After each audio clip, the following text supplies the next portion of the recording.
Pemerintah Kabupaten Bogor memberlakukan perpanjangan masa pembatasan sosial berskala besar atau PSBB hingga 14 hari ke depan.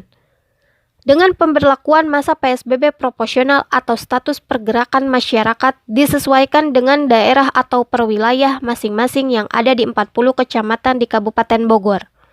Dengan dibuat klasifikasi rendah, sedang, dan tinggi berdasarkan zona kasus virus COVID-19 dari jumlah positif, PDP, ODP, dan tingkat risiko tinggi.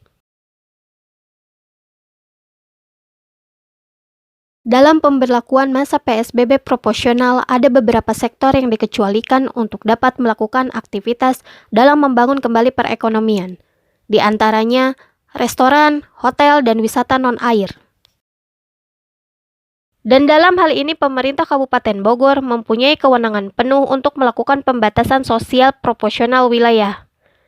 Ya, kebijakan penerapan PSBB proporsional secara parsial tentunya akan kita terapkan di wilayah kami, yaitu di Kabupaten Bogor selama 28 hari mulai tanggal 5 Juni sampai dengan 2 Juli 2020, berarti 14 kali 2. Dan berdasarkan pertimbangan kami tidak melaksanakan proporsional ini secara mandiri atau berdiri sendiri, tapi kami juga sudah berkomunikasi dengan provinsi dan juga para kepala daerah yang ada di Bodebek. Dan berdasarkan data yang dirilis oleh Bappenas, angka reproduksi efektif di Kabupaten Bogor masih tinggi, yaitu 1,2, di bawah 1, sehingga belum memenuhi syarat untuk dapat menerapkan new normal. Tapi dalam PSBB proporsional ini kami mempersiapkan diri untuk kita ke depan akan melaksanakan new normal.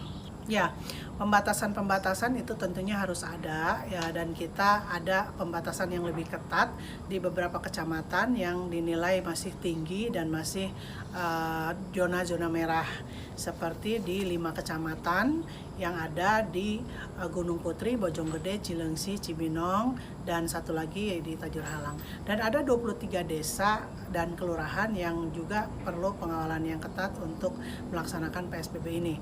Lalu untuk pesantren juga kami menunggu dari Kemenag, karena pesantren di bawah Kemenag, kami menunggu kebijakannya untuk kemudian kita implementasikan di daerah.